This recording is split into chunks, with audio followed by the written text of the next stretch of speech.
Radhe Radhe everyone. आज की video में हम जानेंगे कि कामदा एकादशी का व्रत हमें किस दिन करना है और व्रत का पारण हमें कब करना है और कामदा एकादशी के दिन हमें पूजा कैसे करनी है। चैत्र मास के शुक्ल पक्ष में आने वाली एकादशी को कामदा एकादशी के नाम से जाना जाता है। कामदा एकादशी का व्रत और पूजन करने से सभी पापों से मुक्ति मिलती है तथा मोक्ष की प्राप्ति होती है।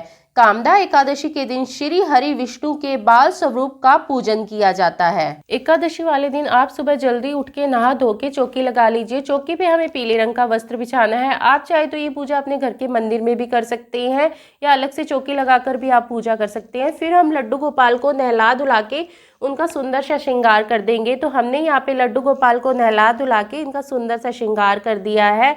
अब हम थोड़े से तिल का आसन देकर लड्डू गोपाल जी को विराजमान करेंगे। अगर आपके पास लड्डू गोपाल नहीं है, आप लड्डू गोपाल की सेवा नहीं करते हैं, तो आप भगवान विष्णु की फोटो या मूर्ति प्रतिमा ले सकती हैं। फिर उसके बाद हम थोड़े से तिल का आसन देकर भगवान गणेश जी को विराजमान करेंगे। अब हम जल की चींटी लगाकर भाव रूप से स्नान करा देंगे। लड्डू गोपाल को तो हमने पहले ही स्नान करवा दिया था, गणेश जी को हम जल की चींटी लगाकर स्नान करवा देंगे। अब हम दिया जला लेंगे। अब हम भगवान गणेश जी को वस्त्र स्वरूप कलावा समर्पित करेंगे। अगर आपके पास जनेऊ है तो आप उन्हें जनेऊ भी समर्पित कर सकते हैं। और लड्डू गोपाल जी को तो हमने पहले ही नहला धुला के वस्त्र पहना दिए थे। अब हम लड्डू गोपाल जी को चंदन से तिलक करेंगे। भगवान गणेश जी को भी हम तिलक करेंगे। देखिए, एकादशी व्रत में कभी भी चावल का प्रयोग नहीं किया जाता, तिल का प्रयोग किया जाता है। अब हम तिलक के ऊपर तिल समर्पित करेंगे और थोड़े से तिल हम दिए में डालेंगे, क्योंकि जितने तिल दिए में चटकेंगे उतने ही हमारे दुखों का निवारण होगा। देखिए, कामदा एकादशी पे लड्डू गोपाल के लिए फूल बंगले बनाए जाते हैं। हो सके तो आप उनके लिए फूल बंगले बनाइए। अगर आप उनके लिए फूल बंगला नहीं बना सकते तो 2-4 जितने भी फूल मिल जाए उन्हें जरूर समर्पित कीजिएगा। इस दिन आप पूजा में फूल जरूर चढ़ाइएगा। अब हम भोग समर्पित करेंगे। देखिए, एकादशी व्रत में फलाहार भोग समर्पित किया जाता है, अन्न का भोग नहीं समर्पित किया जाता। कोई भी ऋतु फल आप समर्पित कर सकते हैं। और भगवान गणेश जी को मैंने अलग से भोग समर्पित किया है, क्योंकि उनके भोग में तुलसी का प्रयोग नहीं किया जाता।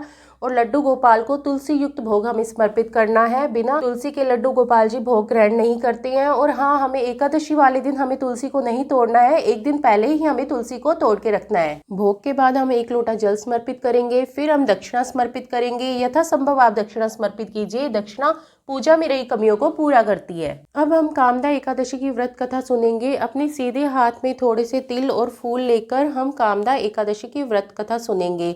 कथा सुनना अनिवार्य है, तो आप कथा जरूर सुनिएगा। कथा सुनने के बाद जो फूल है और जो तिल है, ये हम लड्डू गोपाल के चरणों में हम समर्पित कर देंगे। अब हम आरती करेंगे। आप चाहे तो कपूर आरती भी कर सकते हैं, या जो आपने दिया जलाया है उसी से भी आप आरती कर सकते हैं।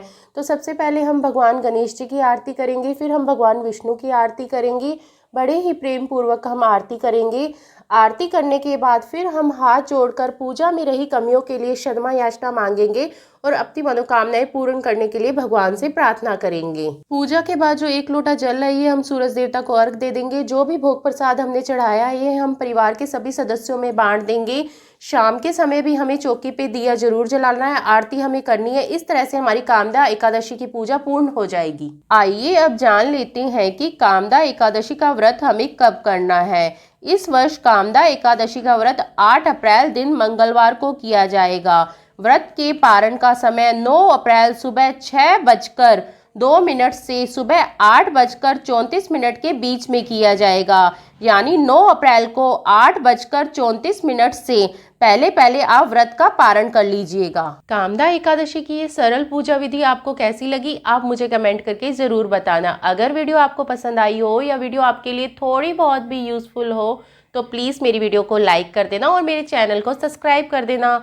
इसी कामना के साथ फिर मिलेंगे किसी और वीडियो के साथ। तब तक के लिए जय श्री कृष्णा, राधे राधे।